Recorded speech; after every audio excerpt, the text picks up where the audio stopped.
Hello and welcome to my vintage audiophile channel. This is now my 99th video, getting close to that 100 mark.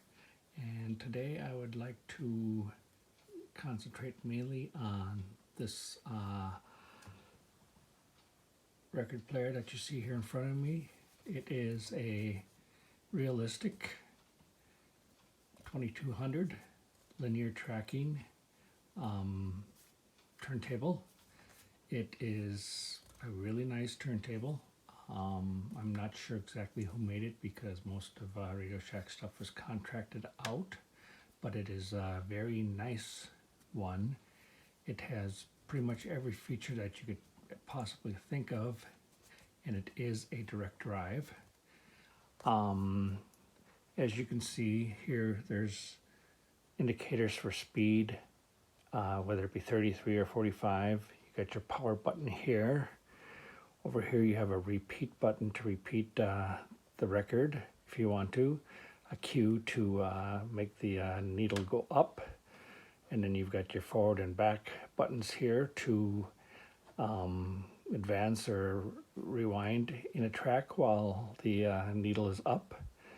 Over here you have your play and reject.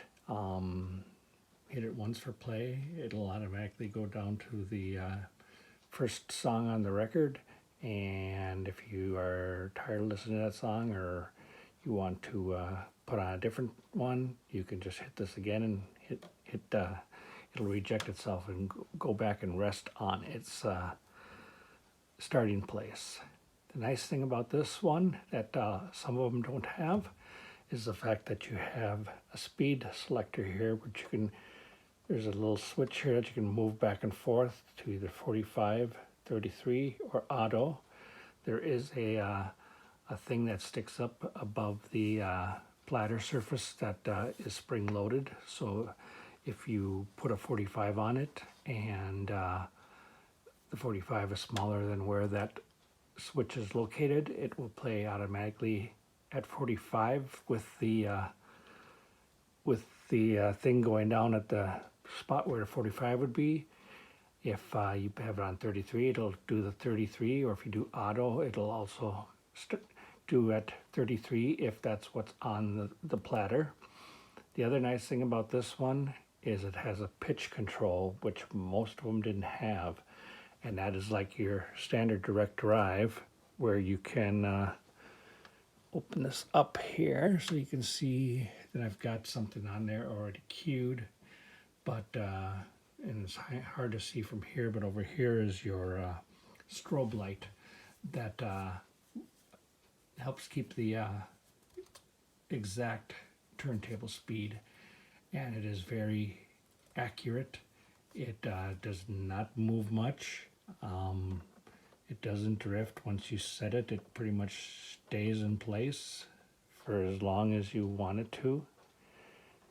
I just got to get this one cued in right now, and there it is, cued in perfectly still. And like most linear tracking, it has the P-mount cartridge on it. The one I have on here is a Audio-Technica P92, and I will put the cue down so that you can hear what this sounds like. It has really good sound. By the way, the receiver I'm using, I don't know if I've ever highlighted it in any of my videos before, but it is a SX434 Pioneer receiver that was made in probably 73, 74-ish area. Real wood being used. It's not a very powerful one as far as wattage goes, but it for this demonstration here, it more than adequate, and it also looks really nice. And I'll do a little bit of that later on after I demonstrate this record here, and then we can move on to the stereo. So without further ado, I'm going to hit the play button, or actually not the play button, but the cue button, so that'll set down.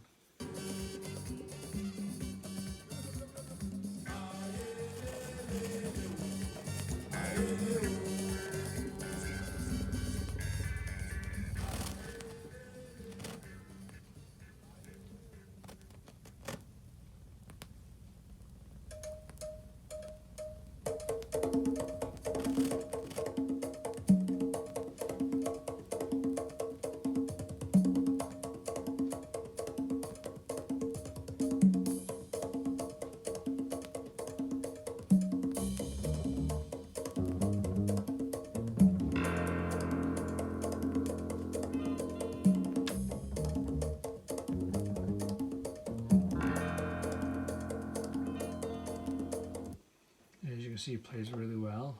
Now I hit the eject, so it's heading back to home there. And now that I've shown you what this is like, it's your standard turntable. Came out through Radio Shack Realistic in 1986. And it's probably one of their better linear trackers. I've had a couple of other ones that were nowhere near this over the years. This is probably one of their best. So I'm going to now switch over to the receiver, let you hear what that's all about. Just going to play a few FM things here just to show you that does work. It comes with your off, A, B, or A plus B as far as set of speakers, so you can play 4 speakers at a time if you want. It does have your headphone jack, your bass, your treble, your balance, your volume. Then it has a loudness button, tape monitor if you've got a tape player hooked up to it, mono if you have a station that doesn't come in very well, you can put it in mono so that it cleans up some of the noise, and an FM muting that you can turn on or off, AM, FM, phono auxiliary as far as the selectors, and then a microphone, which something you don't see too often on one of these.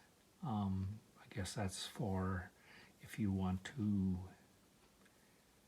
do some DJing or whatever have you. I've never used it before, so I couldn't really tell you for sure, but I'm guessing that's what it's probably for.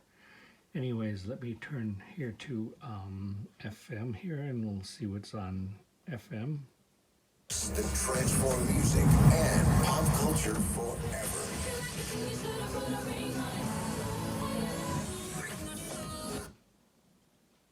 3 Minnesota Hall of Fame recipients, Pamela Helmer McNeil.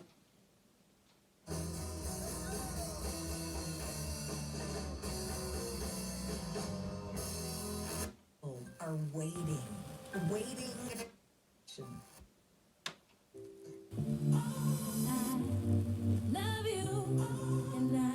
Got a pretty good stereo separation and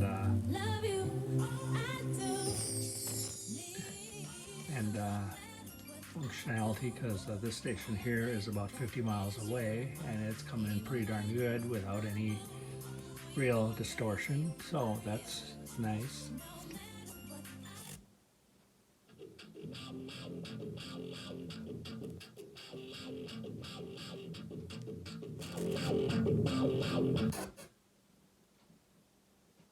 Ram Truck Month, what's going on, buddy? The debut episode on America's #1 podcast network. Hurry's automatic at the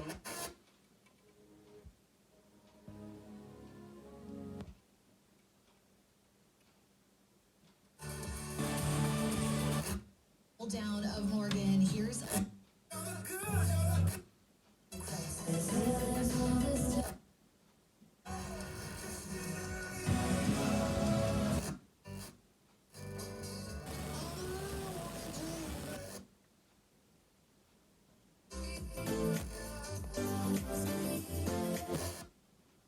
Thousands of homeowners just...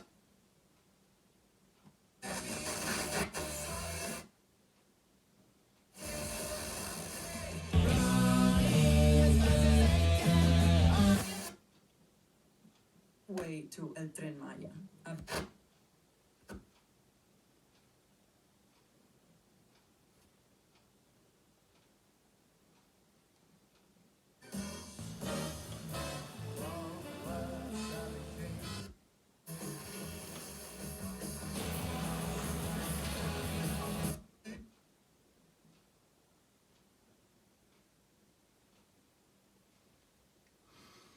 So as you can see, there are quite a few FM stations around here, and I don't have an AM antenna hooked up right now, but then these days who really listens to AM unless it's for talk radio or something like that, or news radio. And that is my short demonstration on what Realistic was putting out in the mid 80s, as well as Pioneer in the early 70s. And both of them are pretty good shape. Both of them play pretty good. This one here is, I think, like 15-20 watts, so it's not a big behemoth like some of the other ones that you can get out there. But then the price is more reasonable too. You can get it for probably less than $100 if you wanted to, whereas some of the other stuff goes for $2,000-3,000. So it all depends upon what you can afford, and as with anything in this particular hobby of yours and mine, this is what I have for you today, and I hope you enjoyed it. Maybe it'll embolden somebody to go out there and purchase one of these particular two items themselves. Like I say, the turntable is probably the better of the two things. It does everything you could possibly want it to do, and it sounds great. There are still the P-mount available out there that you can buy. It's just not as many as your regular ones, but they're out there. You can get them off of all the popular sites that sell cartridges and needles. And I've had this thing for many years, and it still works fine. Still works great. Just haven't had it hooked up to a system for a while, so it's always nice to go back and relive some of the memories that you've had over the years. And I may just end up putting this into my system on a more consistent basis, because it brought back a lot of memories and it sounds great.